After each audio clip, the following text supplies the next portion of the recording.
오늘은 예수님에게 나타난 하나님의 은혜라고 하는 제목으로 말씀을 전하도록 하겠습니다. 그동안 3주에 걸쳐서 죄인에게 나타난 하나님의 은혜라고 하는 주제로 주로 구약의 여러 인물들을 중심으로 해서 말씀을 전했습니다. 그런데 예수님께서는 죄인이 아니십니다.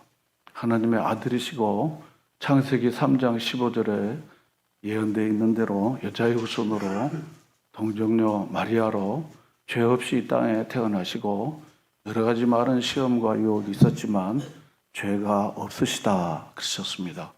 다른 말로 하면 죄를 짓지 아니하신 분이십니다. 따라서 예수님은 바로 죄인에게 임하신 하나님의 은혜가 아닙니다. 그런데 예수님께서는 바로 하나님 아버지께서 자신을 향한 그 놀라우신 뜻을 잘 품간하시는 하나님의 아들이셨습니다. 요한복음 1장 18절 말씀을 보겠습니다.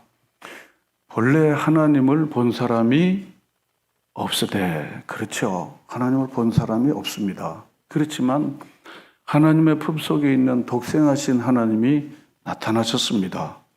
예수님은 보이지 않는 하나님이 실체로서 우리에게 나타나신 분이십니다. 그래서 예수님께서는 제자들에게 나를 본 자는 누구를 보았다고요? 아버지를 보았다 그랬습니다. 보이지 않는 하나님이 보이는 예수 그리스도로 우리 한가운데로 오셔서 임마누엘 되신 것입니다. 요한복음 골로새서 1장 15절과 19절 말씀을 보겠습니다. 다 같이 읽어보겠습니다. 그는 보이지 아니하는 하나님의 형상인 모든 피조물보다 먼저 나시느니 그랬습니다. 아버지께서는 모든 충만으로 예수 안에 거하게 하시고 그랬습니다. 하나님은 보이지 아니하시는데 보이지 아니하시는 하나님의 형상이 그는 바로 예수 그리스도이십니다. 그러므로 하나님은 우리는 가시적인 눈으로 볼 수 없지만 예수 그리스도를 통해서 우리는 하나님을 보고 하나님이 누구이신지를 비로소 알게 됩니다. 이것은 바로 하나님의 자기 계시입니다. 그런데 그 예수님은 여기 19장 말씀에 보면 아버지께서는 모든 충만으로 예수 안에 거하게 하시고, 이 말씀은 하나님은 전혀 흠과 티가 없으신 완전하신 분이십니다. 그 완전하신 하나님의 충만이 예수님 안에 모두 다 있다 그런 말입니다. 그러므로 하나님만이 가지고 계신 신적 충만함이 예수님 안에는 모두 다 있다 그런 말씀입니다. 따라서 예수님은 바로 이 땅에 하나님의 아들로 오셨지만 바로 하나님의 본체로 하나님의 영광으로 보이는 하나님으로 우리 가운데 오신 분이십니다. 그런데 예수님은 이 세상에 오시면서 특별히 공생의 사역을 시작하시면서 자기가 세상에 온 이유, 그리고 자기가 이 세상에서 해야 할 이유를 하나님 안에서 분명히 알게 되었습니다. 그래서 예수님은 자신이 세상에 온 목적을 분명히 알고 많은 사람 앞에 공적으로 그렇게 말씀을 하셨습니다. 요한복음 10장 10절 우리가 잘 아는 말씀이 그걸 우리에게 말해주고 있죠. 다 같이 읽어보겠습니다. 도둑이 오는 것은 도둑질하라. 양으로 생명을 얻게 하고 더 풍성히 얻게 하려는 것이라. 그렇습니다. 도둑이 오는 목적은 도둑질하려고 오는 겁니다. 그리고 도둑질하려고 그 사람을 죽이고 그 사람을 멸망시키고 도둑질합니다. 그러나 예수님께서는 내가 온 것은 그렇습니다. 내가 이 세상에 온 목적은 길 잃은 양무리들에게 생명을 얻게 하고 더 풍성히 하려고 예수님께서 이 세상 가운데로 오셨습니다. 그런데 요한복음 12장 27절은 이렇게 말하고 있습니다. 다 같이 읽어볼까요? 사람이 내 말을 듣고 지키지 아니할지라도 내가 그를 심판하지 아니하노라. 내가 온 것은 세상을 심판하려 함이요 세상을 구원하려 함이로다. 저는 이 말씀이 얼마나 위로가 되는지 몰라요. 왜냐하면 우리가 주님의 말씀을 다 지키지 않는다고 주님이 때때마다 심판하면 살아남을 사람이 없어요.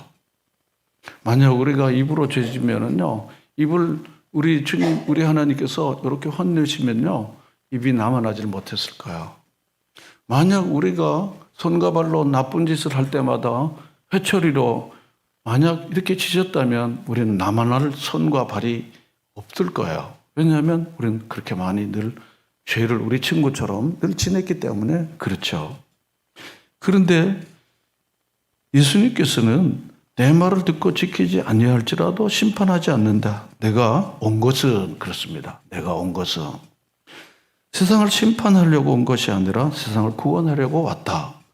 예수님은 자신이 세상에 오신 것은 생명을 얻고 풍성케 하려고 오실 뿐만 아니라 심판 대신 구원하려고 오셨다. 이어서 요한복음 3장 16절을 다음 절인 3장 17절은 또 이렇게 말합니다. 다 같이 읽어보겠습니다. 하나님이 그 아들을 세상에 보내신 것은 세상을 심판하려 하시며 그로 말미암아 세상이 구원을 받게 하려 하십니다.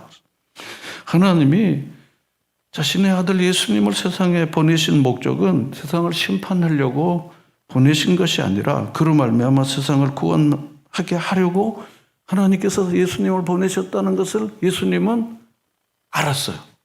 아, 나를 통해서 사람들을 다 구원하게 하려고 하나님이 나를 세상에 보내셨구나 하는 것을 알았어요. 여러분, 아는 게 굉장히 중요합니다. 모르면 모르는 대로 사는 거예요. 깨닫으면 깨닫는 대로 살고 깨닫지 못하면 깨닫지 못하는 대로 사는 겁니다. 그래서 알고 깨닫는 것이 매우 중요해요. 예수님은요, 자신이 이 세상에 오신 것이 바로 세상을 심판하지 않고 다 구원하려고 하는 하나님의 뜻을 이루려고 하나님이 나를 보내셨다 하는 것을 아는 거예요.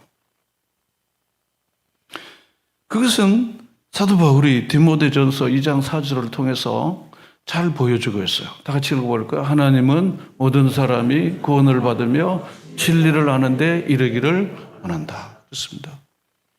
바로 예수님은 이걸 아는 거예요. 하나님은 한 사람도 멸망받지 않고 모든 사람이 다 구원받기를 너무너무 원하셨던 거예요.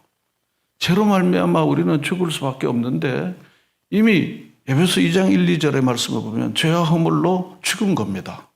사는 건 몸뚱아리뿐이지 입만 살았지 사실은 죄와 허물로 죽은 겁니다.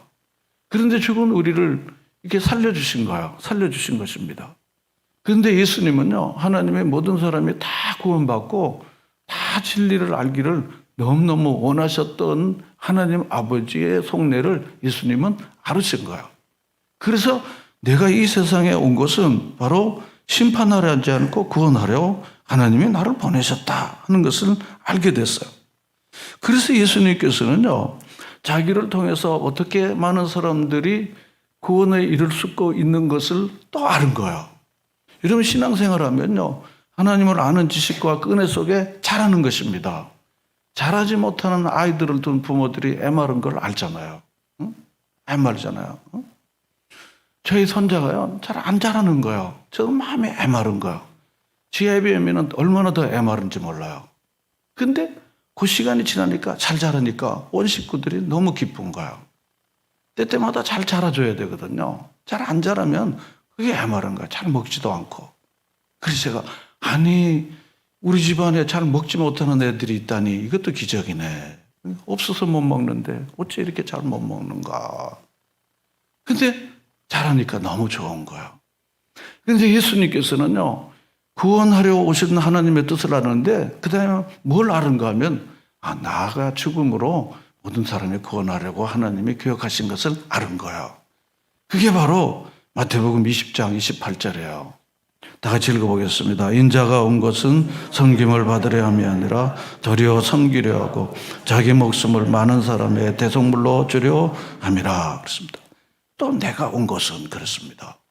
계속 우리가 반복해서 내가 세상에 온 목적은 이거야 라고 예수님 말씀하신 거예요. 내가 섬김을 받으려 함이 아니라 섬기려 하고 그렇습니다. 사람들은요, 섬기는 건 어렵고 섬김 받는 거는 좋아합니다. 죄의 증상입니다.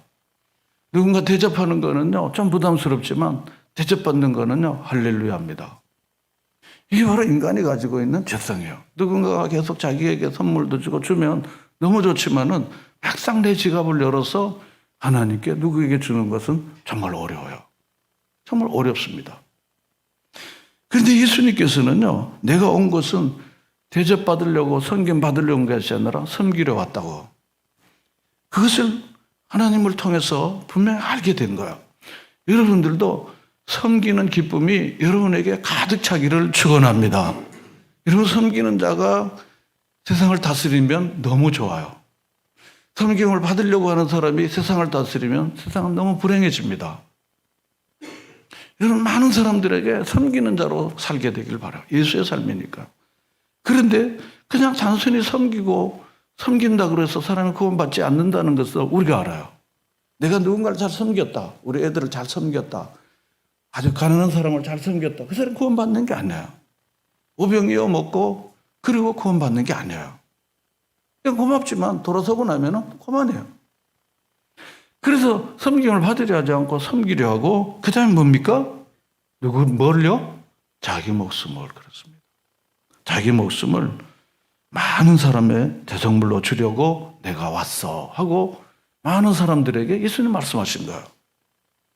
세상을 심판하러 오지 않고 구원하러 왔는데, 구원의 구체적인 방법은 뭔가 하면 자기 목숨을 많은 사람을 위하여 대신 죽는 것을 위해서 내가 세상에 왔어, 이런 겁니다. 예수님은 아무래도 이사야 53장에 있는 종의 고난의 길을, 바로 고난의 길은 종이 바로 자기를 뜻하는 줄을 알았던 거예요. 여러분, 교회 다니면서요, 하나님의 뜻과 하나님의 나를 향한 그 마음에, 하나님의 나에 대한 주시는 마음을 여러분들이 계속해서 잘 담아가시기를 바랍니다. 그게 믿음이 자라는 거예요. 종교 형식이나 그리고 예배 받다고 가는 게 아니고, 하나님 아버지께서 내게 원하시는 바가 무엇인지, 하나님 오늘 내게 들려주신 무엇인지를 마음속에 이렇게 담아가는 거예요. 제가 담는 것을 말할 때 이렇게 자꾸 이렇게 이 제스처를 이렇게 쓰는 이유가 뭔가 하면요, 우리가 까딱하면요, 종교 형식에 빠지고 바리새인이 되고 서기관이 되고 그렇게 되는 거예요. 잘 담아야 우리 안에는 쓰레기가 없어지는 거예요. 잘 담지 않으면요, 그냥 쓰레기만 잔뜩 가지고 말씀은 잘 담지 못하면요, 그냥 계속해서 세상 사람처럼 살게 되는 거예요. 자기 목숨을 많은 사람들을 위하여 대속물로 대신 죽어주는 제물이에요. 아, 이사야 53장에 순환받는 종이 바로 자기를 말하는구나 하는 것을 예수님은 알았던 거예요. 하나님의 속내를 알아가는 지혜가 여러분에게 다 자라기를 주의 이름으로 축원합니다. 그럼 우리의 영적인 길이 뭐예요? 머리에서 입에서 손발이, 이게 영적인 우리의 여정입니다. 머리에서 말씀을 들으면요, 그 다음에 입으로 고백하는 거예요. 마음으로 믿고 입으로 시인하면 그때로 끝나는 게 아니에요. 손발로 실천할 때 그때 우리의 영적인 성숙이 이루어지는 거예요. 상스러운 말이지만요, 교회 다니면요, 이빨이 세집니다. 저도 점점 이렇게 좀 잘 말하게 되더라고요. 왜냐하면요, 듣는 거죠. 여러분 생각해 보십시오. 자기가 원고를 써갖고요, 3분씩 5분씩요 그렇게 기도를 하고 쓸 수 있다는 게 아무나 그렇게 되는 게 아닙니다. 그래서 어떻게 그렇게 말을 잘하나? 교회 다니면 말 잘할 수 있어. 제가 그렇게 얘기하죠. 교회 다니면 조리 있게 말할 수 있어. 교회 다니면 착하게 될 수 있어. 교회 다니면 누군가를 위해서 잘 돕는 사람이 될 수 있어. 저는 확신해요. 교회 다니면 그렇게 배우는 거니까요. 물론 안 되는 경우도 있지만요, 그게 예수님은요, 하나님이 자기를 보내신 목적이 무엇인지를 아는 거예요. 심판하지 않고 구원하려고. 그리고는 생명을 얻고 풍성케 하려고. 그리고 그 일은 어떻게 하는가 하면 섬기다가 보면은 자기 목숨을 줄 수 있다는 거예요. 이런 섬기는 일이 익숙하지 않으면요, 절대로 누군가를 위해서 희생할 수가 없어요. 손 하나 까딱도 못 합니다. 제가 많이 봤거든요. 절대로 섬기는 거를 연습되지 않는 사람은요, 자기 것 끌어담는 데는 익숙하지 누군가를 위해서 자기를 희생하거나 줄 수가 없어요. 왜냐하면 연습이 안 돼서. 그런데 그분의 입은 다 좋습니다. 그분의 머리도 굉장히 좋습니다. 그래서 예수님은요, 이제 그 길로 가야 한다는 생각을 한 거예요. 오늘 종료질이 그거예요. 이제 모든 사람들이 가는 길이 아닌 예루살렘 성을 향하여 간 거예요. 그래서 나귀를 타고요. 나귀를 타고 예루살렘 성에 입성했는데요. 많은 사람들이 예수님을 그동안 봐왔기 때문에 호산나 다윗의 자손 예수야 하고 굉장히 막 즐거워하고 그리고 칭송을 했어요.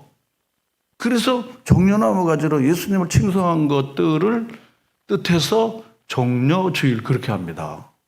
종려주일. 근데 놀라운 사실은 뭔가 하면요. 예수님 때문에 덕 보려고 하는 사람은요.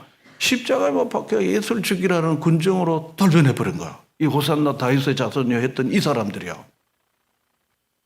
그게 예수님을 마음속에 잘 두고 이분이야말로 가난하고 병든 자들 위해서 자기를 몸을 드렸고 굶주린 자들 위해서 하고 그리고는 귀신을 쫓아주고 그리고 많은 세리와 죄인들의 친구였던 예수님 생각이 없는 거예요. 예수님이 이제 예루살렘 가면은 그리고는 로마로부터 해방시켜주고 그 큰 권세와 힘으로 천사도 동원할 수 있다고 그랬으니까 그리고는 우리는 살판나게 해줄 거야 라고 생각했던 사람들인 거예요.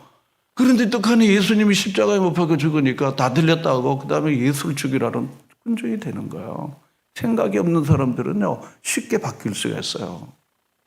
이 사람의 생각이 깊은지 생각이 천박한지를 보면요 이 사람이 앞으로 어떤 사람이 될지를 넉넉히 추측할 수 있잖아요.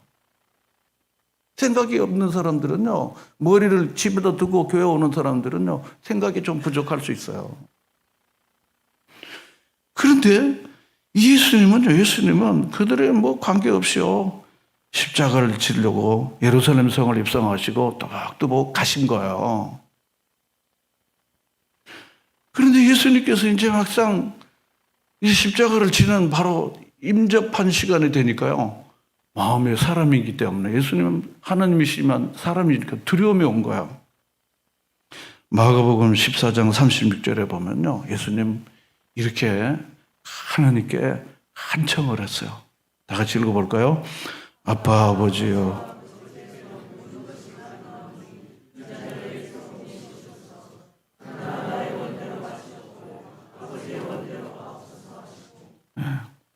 아빠 아버지요.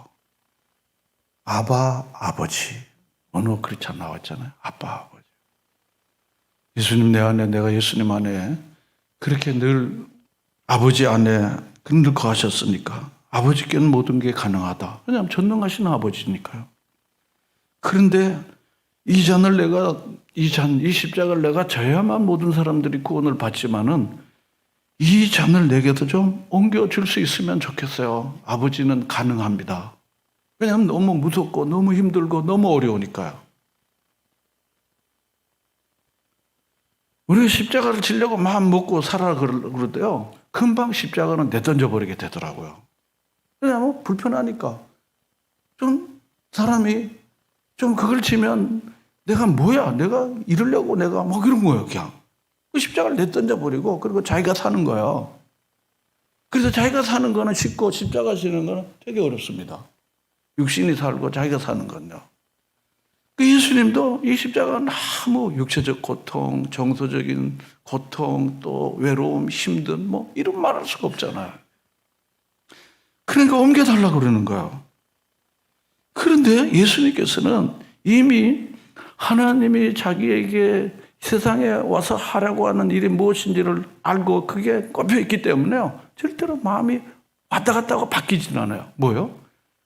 그러나 나의 원대로 내가 바르는 대로 마시고 아버지가 원하시면은 제가 십자가를 어떻게 해요? 지겠습니다. 이게 바로 예수의 길입니다. 우리 신앙인의 길입니다. 난 그거 싫지만 주님이 원하시면 제가 마지못해라도 내가 하겠습니다. 이것이 바로 예수님의 길입니다. 우리는 주님이 좋아하든 싫어하든 만약 자기 기분대로 하면 저 십자가는 그에게 실종된 거 아니겠습니까? 그래서 히브리서 기자는 히브리서 5장 7절에 이 기도를 이렇게 표현했습니다. 다 같이 읽어볼까요? 그는 육체에 계실 때 자기를 죽음에서 능히 구원하실 이에게 심한 통곡과 눈물과 간구와 소원을 올렸고 그의 경건하심으로 말미암아 들으심을 얻었느니라. 자기를 죽음에서 능히 구원하실 이에게 심한 통곡과 눈물로 간구와 소원을 올렸다 그랬습니다. 눈물과 통곡을 드린 거예요.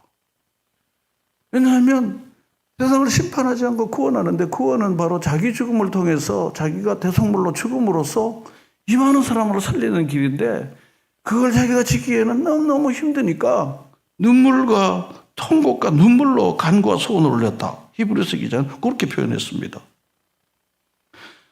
저는 여기서 한 가지 중요한 사실을 깨닫고 발견하게 됐어요. 그것이 뭔가 하면요. 예수님은 하나님의 불공정이 불공정인지를 알았으면서도 그 불공정을 고스란히 받아들인 거예요. 이게 불공정인지 아닌지 여러분들이 판단을 해보세요. 죄는 내가 짓고 벌은 예수가 받고 이런 불공정이 어디에 있겠습니까? 그렇죠? 그렇죠, 형제? 이게 불공정하죠, 그렇죠? 그렇죠? 내가 열심히 일했는데 봉급은 이 사람이 봐라. 이런 건 불공정이죠, 그렇죠?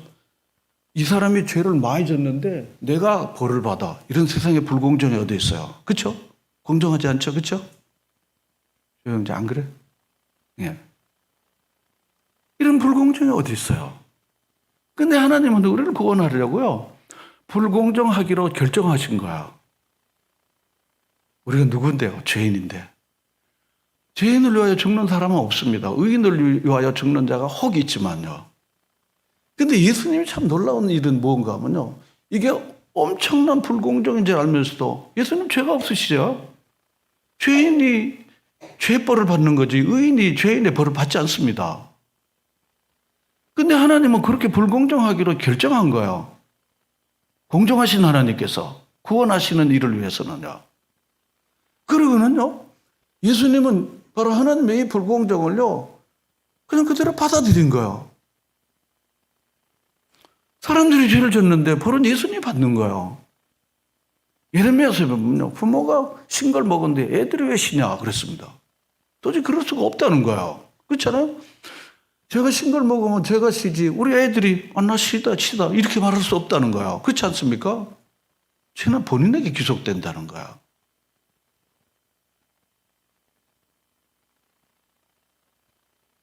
오늘날 공정이 최고의 화두입니다. 공정하지 않으면은 도무지 이 땅에서 존재할 수가 없어요. 그런데 우리 사회 구석구석을 보면요. 특별히 노동운동하는 거나 뭐 정치운동을 하는 사람들을 이렇게 보면요. 자기 이익과 주장을 위해서 공정을 주장하지만 그러나 그들 속에는 십자가는 도무지 찾을 수가 없어요. 이것이 오늘날 세상이 말하는 공정입니다.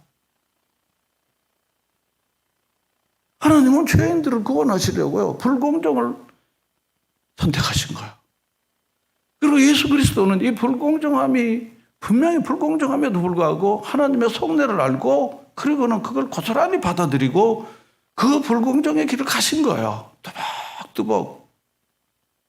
어떻게 가셨어요? 마태복음 29장 30절 이하를 보겠습니다. 다 같이 읽어볼까요? 가시관을 엮어 그 머리에 씌우고 갈대를 그 오른손에 들리고 그 앞에서 무릎을 꿇고 희롱하여 이르되 유대인의 왕이여 평안할지어다 하며 그에게 침 뱉고 갈대를 빼앗아 그의 머리를 치더라 그랬습니다. 면류관을 얻어야 할 예수님에게 가시관을 씌운 거예요. 그리고는 갈대를 오른손에 들리고는 그 앞에 무릎을 꿇겠습니다. 그리고는 조롱하고 희롱하고 비웃었어요. 유대인의 왕이여 평안할지어다. 희롱하는 거예요. 조롱하는 거예요. 그러고는 그에게 뭘 뱉고요? 침 뱉고. 하나님의 아들 예수 그리스도가 이렇게 당해야 되나요? 이렇게 당할 분이 아니시잖아요. 그러고는 그 손에 있는 갈대를 빼앗아 어떻게 했습니까? 묵묵히 순종의 길을 가신 거예요. 저는 이 말씀을 전하면서도요, 나랑 너무 거리가 머네.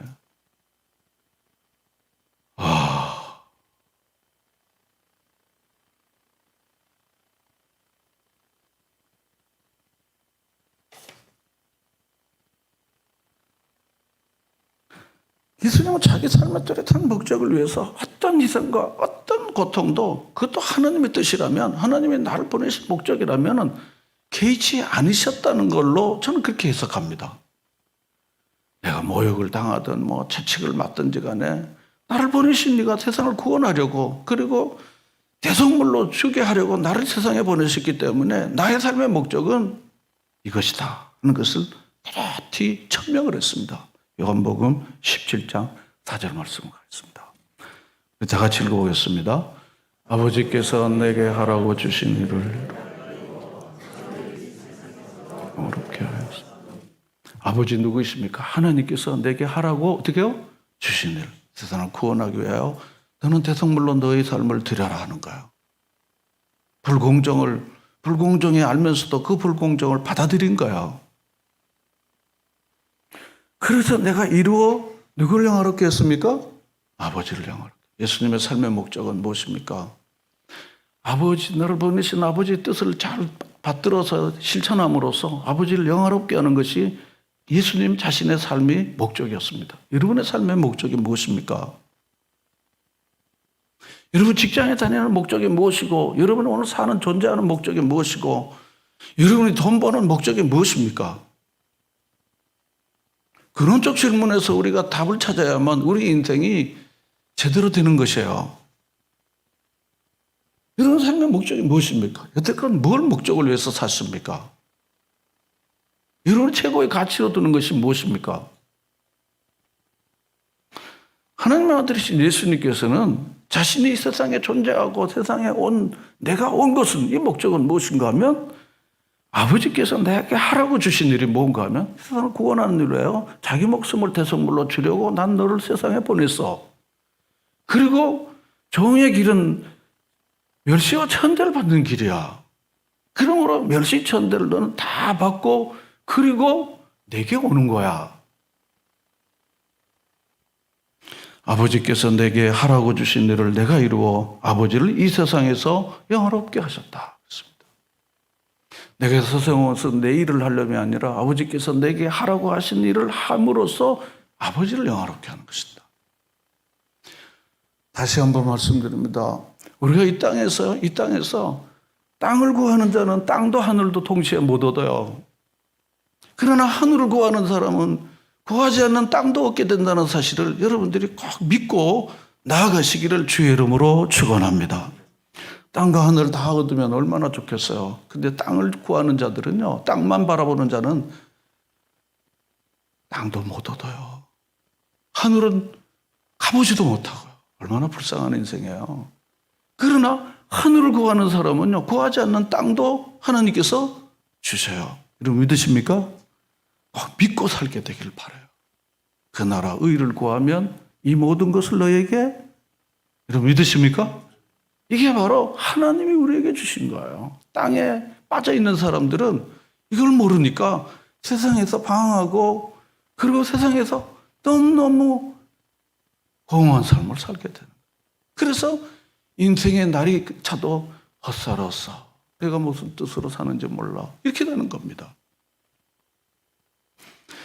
오실 예수 그리스도의 표상이었던 구약의 다윗은요, 뭐라고 그러는가 하면 사도행전 13장 20절은 내 마음에 맞는 사람이니 내 뜻을 이룬다 그랬습니다. 아버지의 뜻을 이 땅에 이루는 거예요. 여러분 이 땅에서 여러분 각각을 부르신 하나님께서 괜히 부르지 않습니다. 그냥 불렀는데 넌 부른 적이 없는데, 넌 너에게 대한 아무 생각이 없는데, 그러신 분이 아닙니다. 내가 너를 지명하여 불렀나니 너는 내 것이라. 우리 이름을 톡톡히 아시는 분이십니다. 그 하나님께서는요, 바울의 표현을 빌리면 빌립보서 2장 13절에 보면요, 다 같이 읽어보겠습니다. 너희 안에 행하시는 이는 하나님이시니 자기의 기쁘신 뜻을 위하여 너희에게 소원을 두고 행하신다.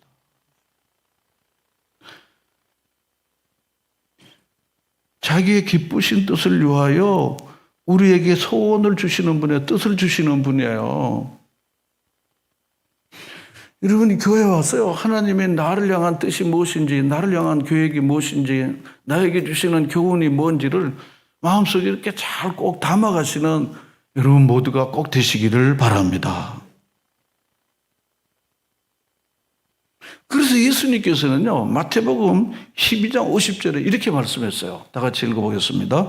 누구든지 하늘에 계신 내 아버지의 뜻대로 하는 자가 내 형제요 자매요 어머니라 하시더라. 내 아버지의 뜻대로 하기만 하면 그는 다 내 형제고 내 자매, 내 어머니라는 거예요.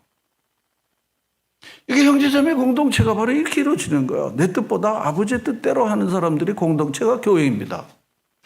저는 그래서 교회는요, 삼위일체 하나님의 속내를 깨닫고 모여든 하나님의 백성들의 공동체가 교회입니다. 삼위 하나님을 담는 그릇이 교회입니다. 하나님이 온 세상을 불공정을 선택하셨어요. 공정하신 하나님이 구원하시려고요. 그러나 예수 그리스도는 그 불공정인 줄 알면서도 아버지의 뜻을 잘 순종함으로써 그 고초와 멸시를 당하면서도 많은 사람을 구원하려고 가셨던 바로 예수. 2000년 전에 예수님께서 그렇게 가셨던 그 길을 오늘 나를 위한 하나님의 그 계획과 순종이라는 것을 깨닫게 하시는 성령님. 그 성령의 역사를 통해서 이게 바로 나를 위한 거야. 그리고 내가 살아야 할 삶이라고 가르쳐 주시는 성령을 담는 그릇이 교회인 줄로 믿습니다. 그러므로 교회는 삼위일체 하나님의 물 우리가 마음속에 담지 않으면요, 우리 교회는요, 진정한 교회일까 하는 거예요. 그래서 하나님의 뜻이 우리 교회에 갈 방향이야. 머리는 하나님께, 가슴은 따뜻하고, 손발은 어디요? 세상으로. 이게 하나님이 우리에게 하신 것이에요. 그런 것입니다. 하나님이 우리만 사랑하지 않고 하나님이 세상을 이처럼 사랑하사 독생자를 주셨으니 누구든지, 그렇지 않습니까? 누구든지. 그런데 그것을 잘 이뤄놓던 한 여정을 우리가 볼 수 있습니다. 누가복음 1장 38절 보겠습니다. 다 같이 읽어볼까요? 마리아가 이르되 주여 여정이 오니 말씀대로 내가 이루어지이다. 이때 천사가 떠나니라 그랬습니다. 이 여정이 뭐라 그랬습니까? 말씀대로 이루어지이다. 말씀대로. 처녀가 아기를 가진 거예요. 이게 돌로 맞아 죽는 일이에요. 그렇지만 하나님이 저를 통해서 하신다면은 제가 돌로 맞는 일이 있어도 주의 여정이 되게 이루어지다. 이게 바로 하나님의 뜻이 내 뜻이 되었던 한 여인을 통해 우리에게 주는 고백입니다. 고백입니다. 그러므로 사도 바울은 우리에게 이렇게 교훈해 주고 있습니다. 에베소 5장 7절, 17절 다 읽어볼까요? 그러므로 어리석은 자가 되지 말고 오직 주의 뜻이 무엇인가 이하라. 여러분 이 시대에 나를 향한 하나님의 계획과 뜻이 무엇인지를 잘 깨닫는 지혜가 여러분 모두에게 있기를 바랍니다. 그래서 예수의 삶은 내 삶이야. 이 땅에 죄인된 우리가요, 하나님 아버지께서 주시는 은혜로 하나님 아버지의 뜻대로 사는 것보다 더 큰 행복이 여러분에게 있습니까? 내 뜻대로 사는 것이 행복일까요? 하나님이 우리 죄인된 우리에게 그 영광스러운 뜻, 나 때문에 너 살면 되잖아. 나 때문에 저 민족이 살면 얼마나 좋겠어. 저는 감히 그렇죠. 하나님 우리 선교사를 통해서 그 죄악 가운데 있는 이들이 그 삿포로에 있는 이 토베츠 동네에 있는 사람들이 구원에 이르게 해주세요. 저 인도의 그 캄캄무중에 있는 이들이 하나님의 아들 예수님 통해서 꼭 구원에 이르게 해주세요. 하나님 아버지, 나 때문에, 우리 교회 때문에 한 사람이라도 더 구원받게 해주세요. 여러분, 천한 제가 이 고백을 함으로써 우리는 얼마나 존귀한 자가 될까요? 하나님께서 우리를 형편없는 우리에게 이 은혜를 주신 것은요, 우리로 품이 있고 그리고 존경스러운 삶을 살게 하려고, 행복한 삶을 살려고 하나님이 우리에게 뜻을 주신 거예요. 예수님은 십자가의 죽음으로 끝난 겁니까? 끝난 겁니까? 죽음은 끝이 아니야. 새로운 시작이 아닙니까? 예수님 십자가의 죽으심으로 말미암아 모든 사람들이 사는 세계를 열으시고 3일 만에 부활하여 하늘에 있는 이름이나 땅의 이름이나 땅 아래 모든 사람이 예수의 이름 앞에 어떻게 해요? 무릎을 꿇게 하신 거예요. 여러분, 죽으면 존엄한 삶이 생기는 거예요. 내가 이기면요, 존엄한 삶이 생기지 않더라고요. 이게 바로 예수님께서 예루살렘에서 가는 거예요. 오늘날 얼마나 많은 사람들이 정말 예수의 길을 가는가. 그러면서 사랑하는 여러분들과 제가 예수님 우리에게 보여주셨던 이 아름다운 삶을 살아내는 하나님의 사람으로 이번 한 주간은 십자가에 달리신 하나님의 그 불공정을 기꺼이 받아들이고 그 모욕과 멸시를 당하여 가셨던 예수 그리스도의 그 길을 다시 한번 기억하고 묵상하는 기도의 날로 여러분들을 초대합니다. 같이 기도하시면서 아무리 들어도 잘 안 되고 그리고 살려도 잘 안 되는 우리가 하나님의 성령의 도우심으로 우리가 이 일을 이루는 일에 같이 힘써서 기도하시고 나아가시는 우리 모두가 되어질 수 있기를 바랍니다.